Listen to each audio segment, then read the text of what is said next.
চোখে চশমা, শরীরে বর্ণিল পোশাক, লাল গালিচায় নানা ভঙ্গিমায় ক্যাটওয়ার্ক করছে দেশি বিদেশি বিড়াল। ময়মনসিংহে বিড়াল প্রেমীদের নিয়ে হয়ে গেল ক্যাট শো। শনিবার নগরীর জয়নুল আবেদিন উদ্যানের বৈশাখী মঞ্চ যেন বিড়াল প্রেমীদের মিলন মেলায় পরিণত হয়।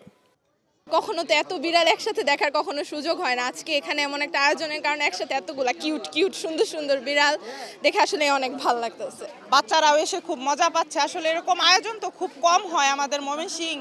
আমি চাচ্ছি যে আরো কিছু হওয়ার জন্য আরো বেশি। এটা হচ্ছে তুর্কিশ পার্সিয়ান ক্যাট।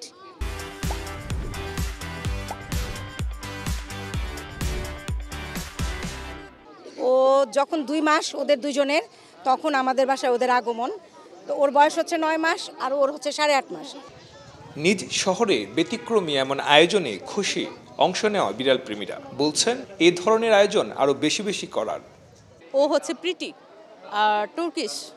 তুর্কিশ পার্সিয়ানো। 3 বেলা রেগুলার ওকে একদম নরম করে গরম খাবার দিতে হবে।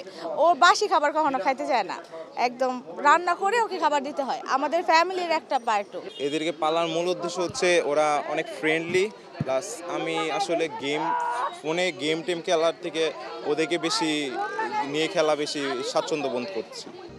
আয়োজকরা জানান ময়মনসিংহের বিড়াল প্রেমীদের এক ছাতার নিচে নিয়ে আসতে তাদেরই প্রচেষ্টা।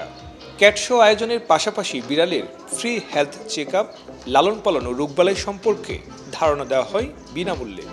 একটা ক্যাট পালতে গিয়ে তার ভ্যাকসিনেশন থেকে শুরু করে নিউট্রিশনাল ভ্যালু এবং সুন্দর সুন্দর খাবার তার সুস্থতার জন্য প্রয়োজন, সেই কমপ্লিট সলিউশন দিচ্ছে এশিয়া অ্যানিমেল হেলথ।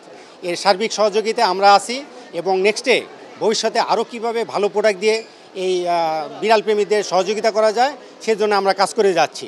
আমরা চাই যে সবাই বিড়াল সম্পর্কে বেশি সচেতন হন, কারণ বিড়াল থেকে বিভিন্ন ধরনের রোগবালাই মানুষে আসে, মানুষ থেকে রোগবালাই বিড়ালে যায়। কাজেই সচেতনতা বৃদ্ধি এবং তাদেরকে এক ছাতার নিচে নিয়ে আসার জন্যই আসলে আমাদের এই আয়োজনটা। ময়মনসিংহে বর্তমানে 5000-এর বেশি মানুষ বিড়াল লালন পালন করছে বলে দাবি করেছেন আয়োজকরা। এবারের র্যাম্প শোতে অংশ নেয় 130টি বিড়াল। সুলতান মাহমুদ কনিক, চ্যানেল 24, ময়মনসিংহ।